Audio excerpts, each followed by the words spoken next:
Hi, welcome to Guitar Time. I'm Robert Knoll. So chord progression number 3 involves the same chords we've been working with, except there is another chord, the chord E. We have been doing E minor, but now we have E. So you have your E minor chord, but now we put our first finger on the G string first fret, right here, and we get the E chord. So we've got that beautiful E major chord. Take off the first finger, and you've got minor. Hear that difference? Major, minor.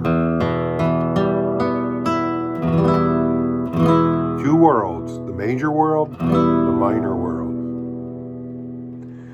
So this chord progression, we're going to deal with a couple different rhythms,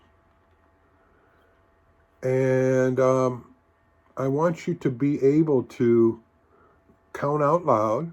Of course, your foot should be tapping all the time, and eventually you're going to start to create your own strumming patterns, okay? So this is going to be fun, okay?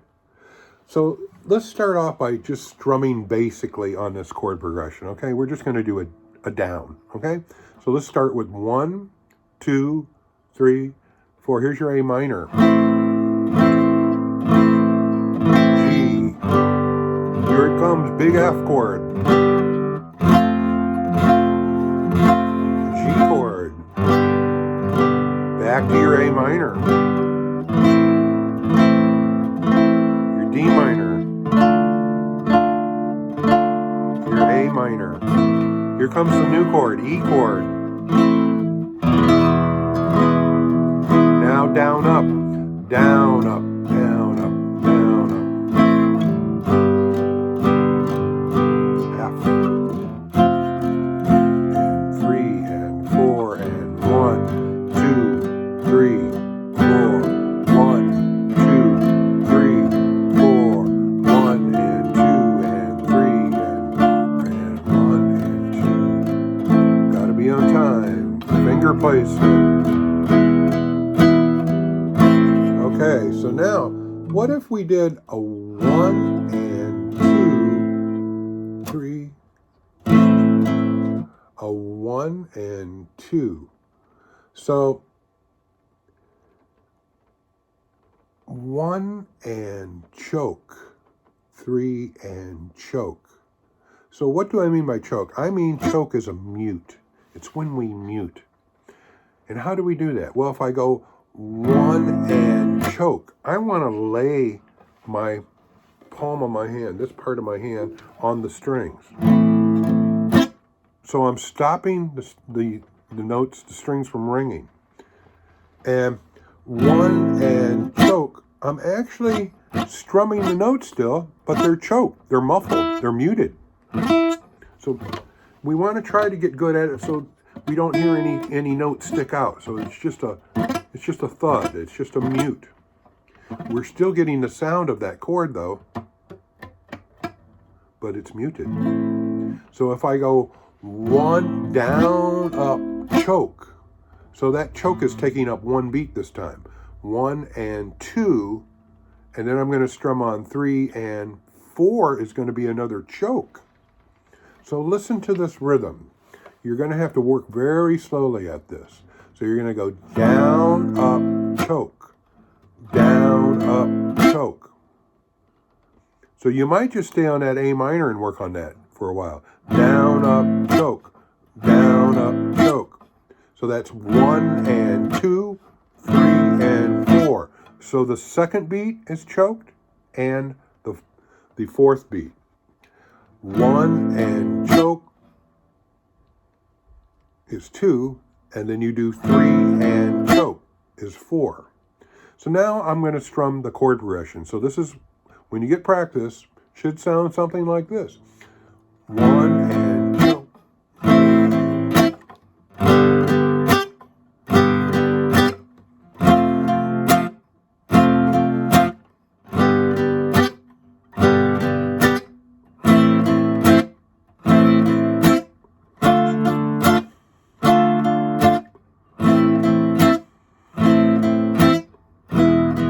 And a little faster.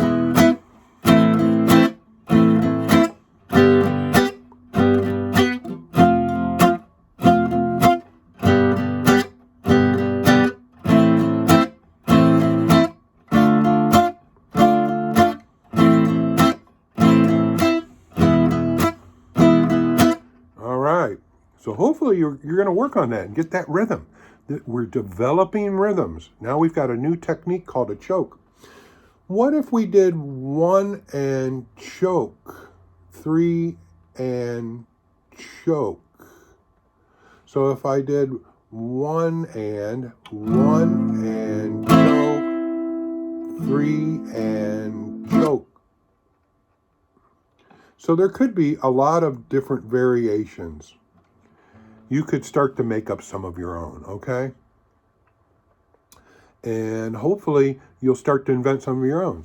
Maybe I go 1 and 2 and choke, 4 and 1 and 2 and choke, 4 and 1 and 2 and choke, 4 and 1, 2 and 3, 4 and 1. There could be almost lots of variations. But anyways, we've got you started on it, the choke rhythms, where we mute the strings. So progression number 3 brings the E chord in, and you want to be tapping your foot, finger placement, and please always make sure your guitar's in tune. Whenever you pick up your guitar to practice or to work on something, always check your tune. It's very important. Chords won't sound quite right, and you won't get a good ear for them unless your guitar is in tune. Okay? All right. Practice. Keep getting your time in. And be mindful of finger placement, how you're strumming your right hand, and you're learning to count and tap your foot. We're learning about rhythms and strumming patterns and the choke.